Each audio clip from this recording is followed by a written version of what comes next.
still working on a sampler for my next church commission, and I'm moving from this purple color into this orangey scarlet color. So it's double weave pickup. It seems like it helps people to see what that process is. Double weave pickup is when you're picking up the pattern and it's not set as part of how you thread your harnesses. So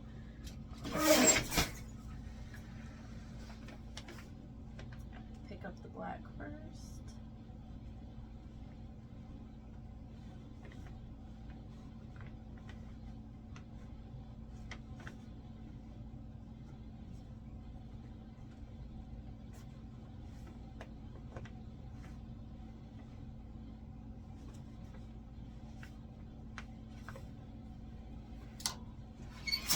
And you can see I'm following my paper cartoon under here. So I've got the black picked up in order to weave the colored warp. We're moving into red.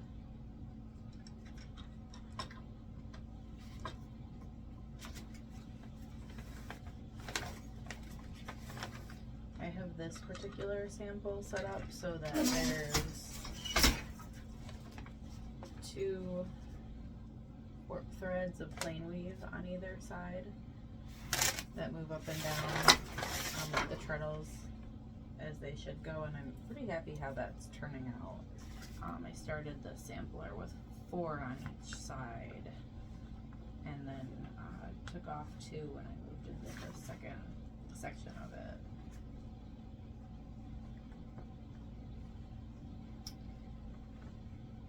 And I've never liked drawing. My patterns are way too detailed, and as the warp moves around, I've never liked drawing on the warp. So I actually have a piece of flat stock on my loom.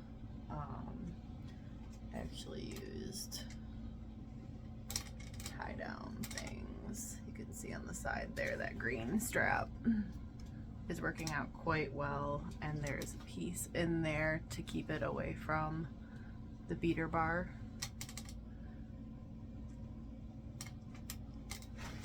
So I'm really happy with how that's turning out. My last one, I just taped it.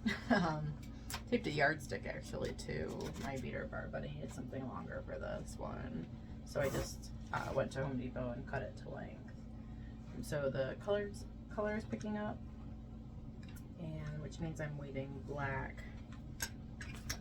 So something that to keep in mind, takes a little bit to get in the flow of double weave pickup. Whatever warp is being picked up, you're weaving the other warp. So after I weave black, I pick up black. After I weave the color warp, I pick up the color warp.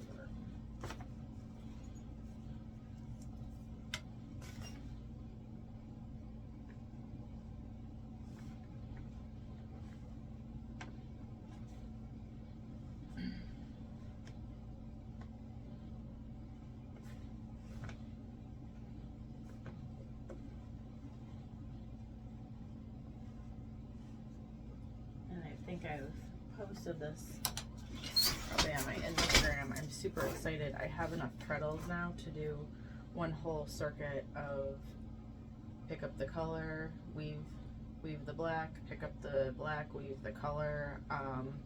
So I can just go through one of those whole things without having to really think about where I'm at and what I need to look at next. If I get stopped or interrupted, or take my foot off of the treadle that I'm on, sometimes I get a little confused and I have to figure out where I'm at based on the black, because the black is a 2-2-12 pattern. So that has a very specific, you'll be able to, well, probably not from far away, but up close you'd be able to see a mistake in there if I don't pick it up exactly right where I left off, so.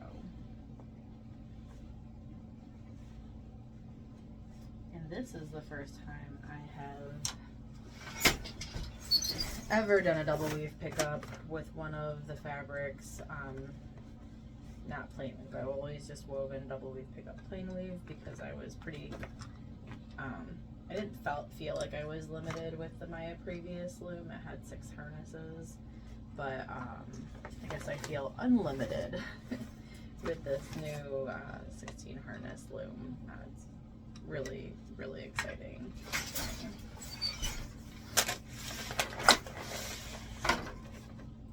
And she's a beast.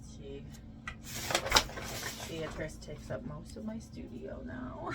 I had to move my sewing table into the closet and take a bunch of stuff out, and I'm still figuring out what to get rid of and where all that goes.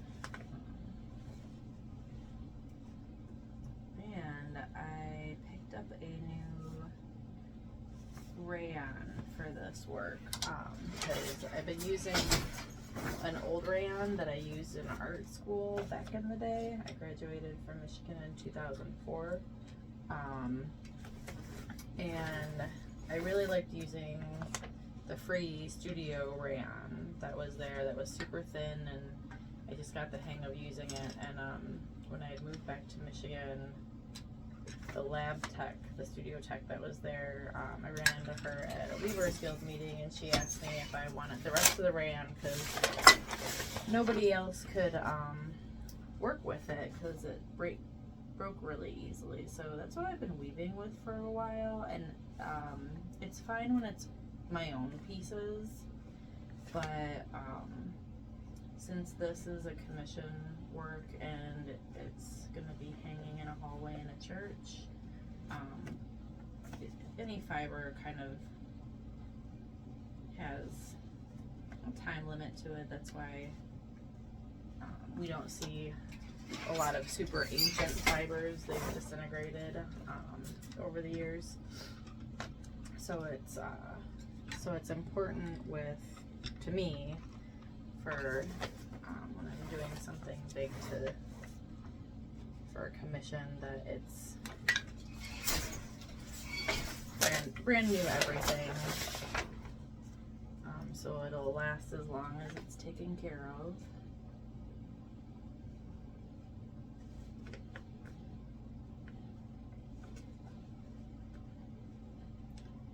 Got the black.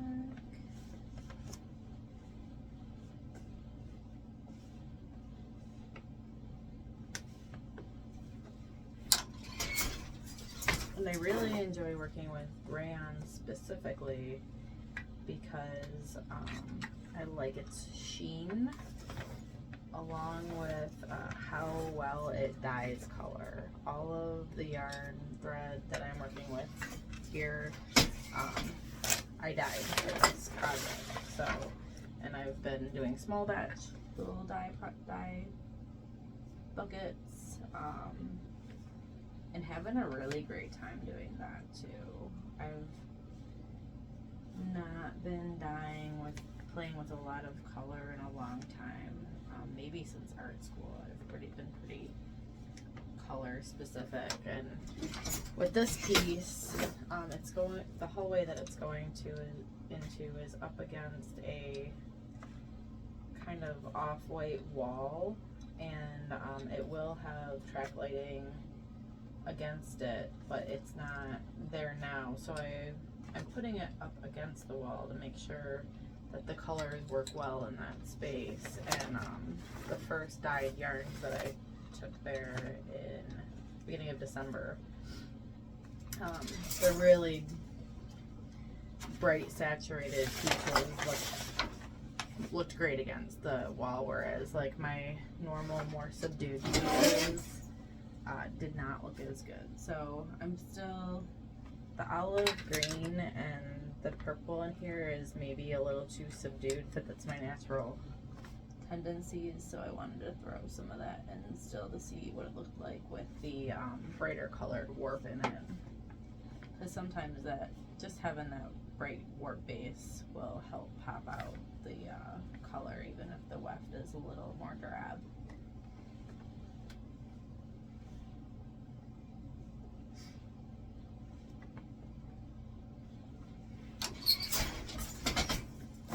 And I am keeping all my time for this. Since this is the first time I've worked with this specific yarn, that's why I really need to do a sample. It's giving me a lot of information, but I don't tend to sample unless I need to. So that's not really something I would consider is, like, it's part of this process, but it'll be a good fact finding kind of to see how long this sample takes me, because this is only 10 inches wide and the final piece is going to be a 32 by 48.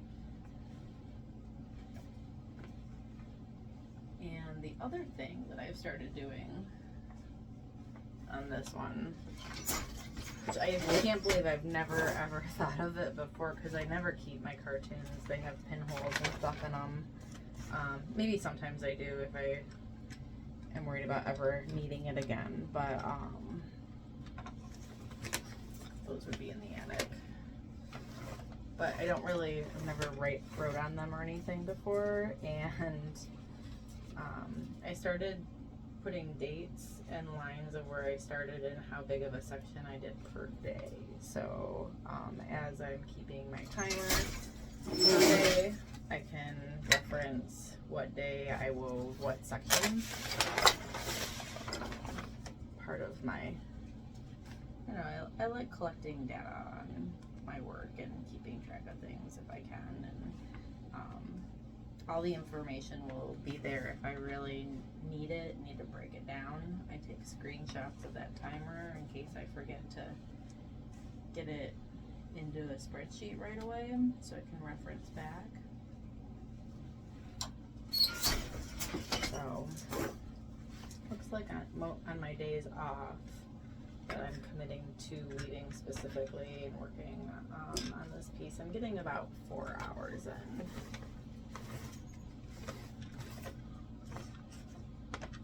Whenever I've had my loom or studio elsewhere, I can hunker down and do more, but I get a little distracted getting up and walking around and throwing in a little laundry or doing dishes or that sort of thing. So, but I love having a studio at home. Sometimes I dream of like having it outside of the house again, but then I like having it at home because I'm most motivated in the mornings before I've like put myself together or anything. Just like in my leggings and a hoodie, you'll see those posts sometimes. Have my coffee and get right to it, and that's when I get the most work done and I'm most motivated. If I had to like drive or walk to somewhere, put on real clothes and stuff to go weave, I feel like I wouldn't get as much done. So, because it's nice being able to just like pop in here too before work and get like even 15 minutes to half an hour done here or there. Or like this morning when I woke up at 4 a.m. and couldn't get back to sleep and wove for an hour and then took a nap and then got up again.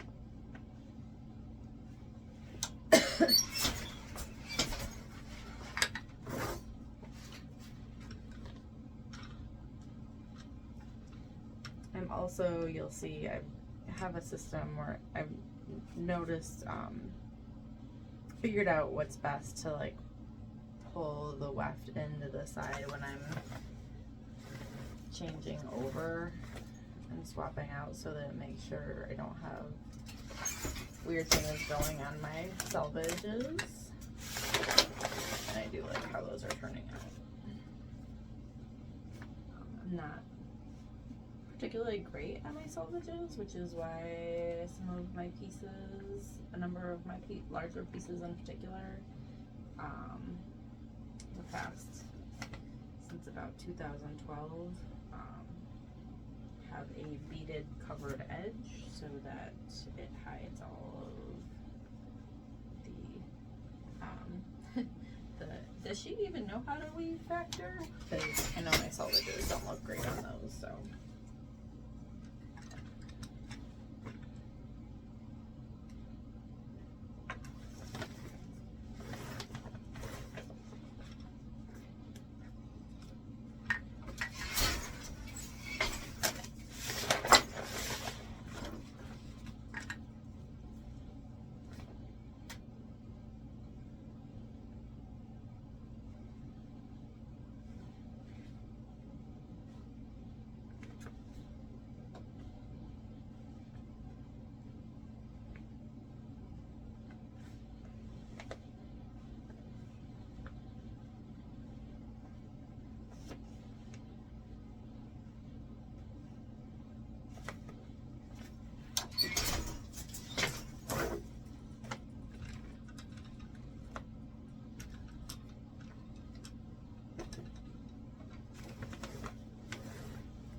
colors are also just a breath of fresh air too.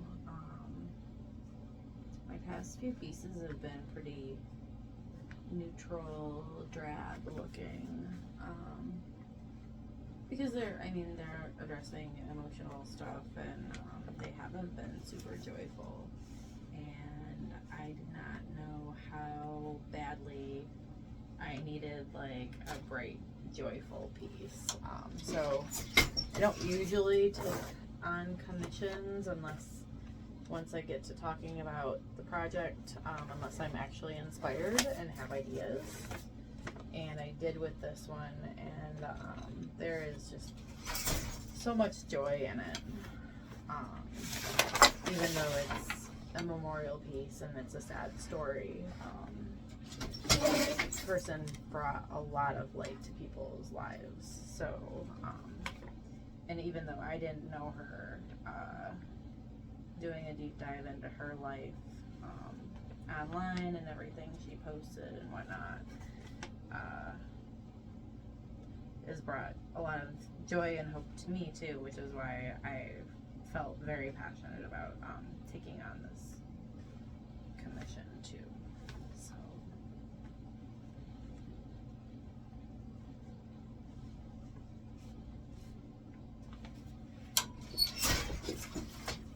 I'm gonna stop there, and that I think is 2 rounds of the harnesses and just how I do double weave pickup.